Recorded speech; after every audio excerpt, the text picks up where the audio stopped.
welcome back to my channel. In today's video, we are making a set of cards that would be super easy to make for a Mother's Day gift or just a thinking of you, a birthday, that kind of thing.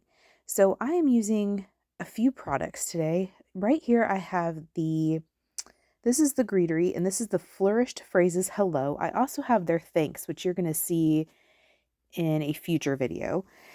And I'm doing all of my stamping, all of my die cutting, all of the things from HAMMERMILL cardstock today. I am also using a couple of background stamps. They are both from Simon Says Stamp. I have the Poppies background, and then I have the Delicate Outline Flowers background, which is the one you see there. And then the Poppies background we will use on a different set. So the first things first, I have my waffle flower grip mat, and I went through my color cubes or my Sarah Renee Clark color cube. This is all from volume 1, and I am going to just kind of dive right in. So I picked 6 different color palettes that I thought were pretty unique, and that I was easy to pick at least 3 different colors from each of them that were just something kind of outside of my comfort zone, something I wouldn't normally gravitate toward. The reason I did that is because this layering stencil has 3 layers to it, and it has some etching in it to help you know which way is what, although this has like a word on it, so it'd be pretty obvious if it wasn't actually saying anything or if you were looking at it through a mirror, which who would do that? So anyways, I have cut my panels, my HAMMERMILL panels, to A2 size, so they are 4 1/4 by 5 1/2. And I'm just using some washi tape to create a hinge because my panels are the same size as my stencils. This was just an easier way to switch between my panels that I was working on. I'm going to do 2 panels in the same colorway, and then I will switch to a different color palette. And in my mind, this little hinge method was easier, but I'm not entirely sure if that was true because they're the same size. So if I line up that bottom left corner every time, I should be fine. Regardless, that's just where my mind was at the time. So this first color palette that I'm using here is from, like I said, volume 1 of the Sarah Renee Clark color cubes. And this is card number 266. And I just picked 3 different colors. I have Concord and 9th Stardust, and I have Catherine Pooler Stone Blue and Juniper Mist. And I will be sure to list all of the colors that I'm using and what card number they are from the color cube in the description box below, just so that if I fail to mention it, you know that they're there. One of the things, and this is all very repetitive. So that's why I say that this is actually a pretty darn easy set to mass produce, just because there's only a handful of steps. There's not a whole lot of products you have to get out.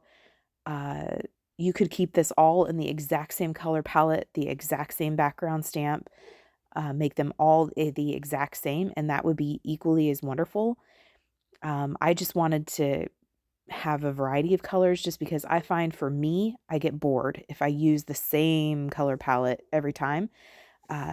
I don't mind doing the same process. That is kind of soothing to me, but the same exact color palette does get a little boring. So the same process is going to be said for each of these cards that I'm doing today. It will be the exact same process, just a different color palette or perhaps a different background stamp.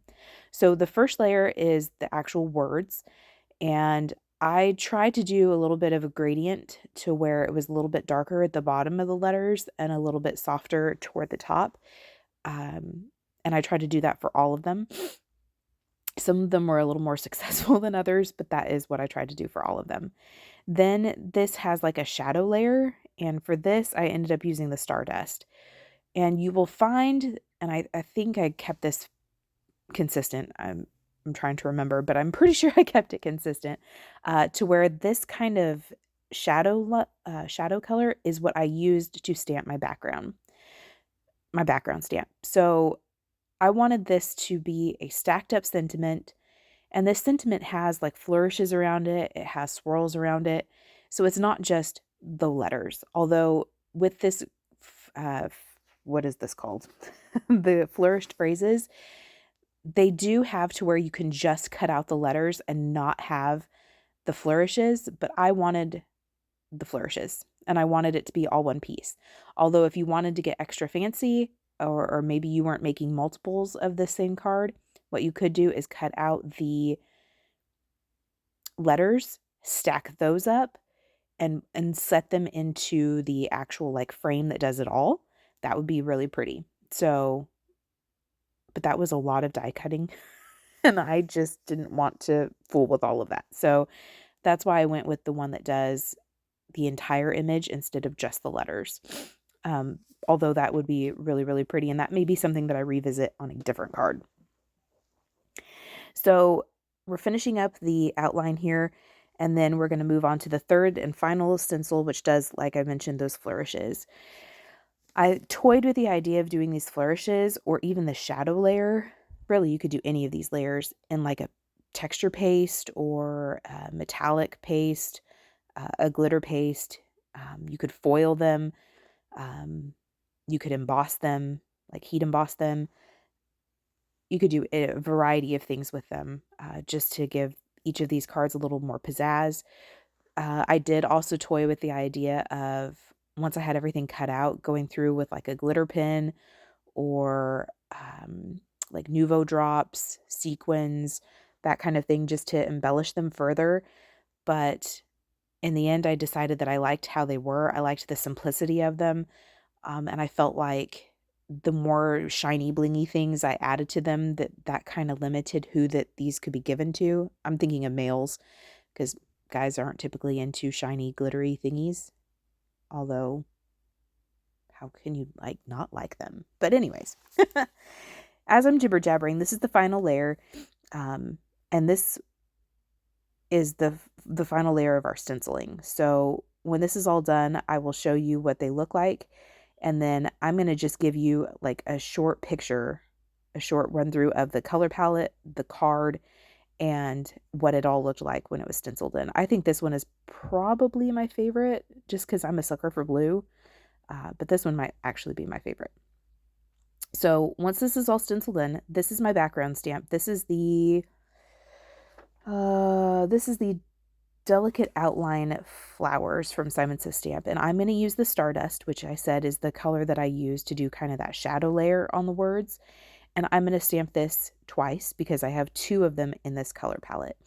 I'm going to do 6 cards in this particular background stamp, and then I will do another 6 cards in a different background stamp, and that will be the Poppies background.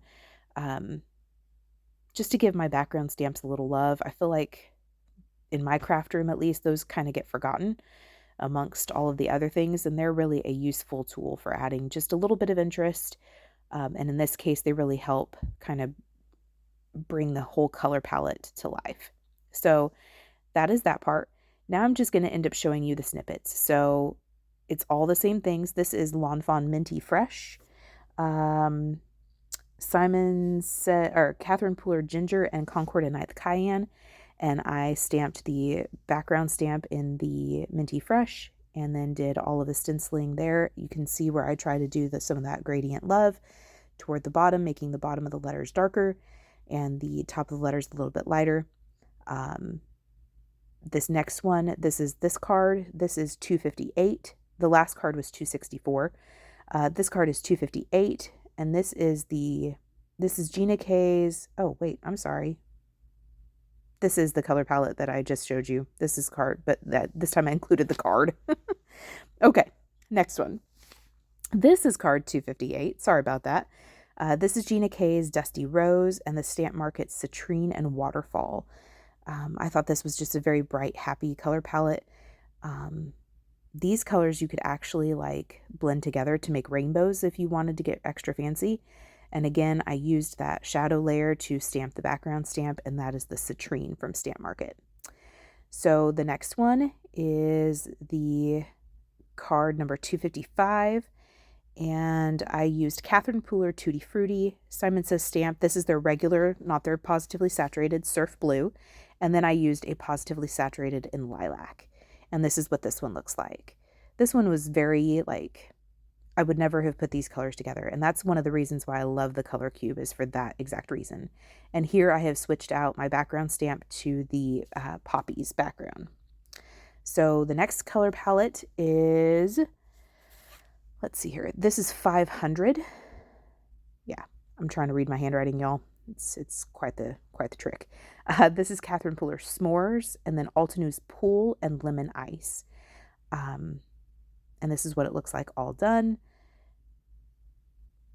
And I think that one is really pretty, kind of, it reminds me of antiques, like when they patina and stuff. That's what that one reminds me of. This one is 250 something, 251, 257. I think it's 251. I'll have to look. This is Lawn Fawn, or excuse me, this is Pink Fresh Clementine. And then I broke out with some Distress Oxides. I used Lost Shadow and Black Soot. This one might actually be my second favorite. So I did take that coordinating die, like I said, that die cuts all of the whole image, and I stacked those up with a total of 3 layers, including the stamped, or excuse me, including the stenciled layer. And I just die cut that out from some scrap cardstock and stacked those up together using some liquid glue. Then I trimmed it down, the stamped background, to 4 by 5 1/4, just so that there would be a little bit of a border. Again, I toyed with the idea of, instead of mounting these all on white card bases, mounting them on some colored card bases, or using like a direct to paper method so that I could put some more of the another color that I wanted to bring out from that color palette onto the background, and just doing some direct to paper around the borders of my panel, just so that I could have kind of like a faux matte. But again, for ease, if you were making these for multiple people, this is a way to cut down on time and steps. But it gives you some ideas on, if you were just making one of these cards, ways that you could jazz it up and make it even more special. So I'm going to use that liquid glue. These are more like a chipboard piece now, which is really great. I'm going to glue these together, and I'm gluing everything flat. There is a little bit of dimension with that sentiment there, but other than that, this is all flat. And this is the point where I thought about adding some glitter brush to the sentiment. I thought about adding some sequins or enamel dots, which is all things that you could absolutely do. But I was just trying to keep these very, very gender neutral. So this is everything done. And I'm just going to do a quick run through. I hope this inspires you. I hope this gives you some ideas on ways that you can use perhaps things that you have in your stash. I hope this gives you ideas on ways that you can jazz things up, or keep things more simple. I hope this really does inspire you, and I do appreciate you spending time with me, and I do hope you were inspired, and I hope you will stick around and catch the next video. So until then, we will see you next time. Bye.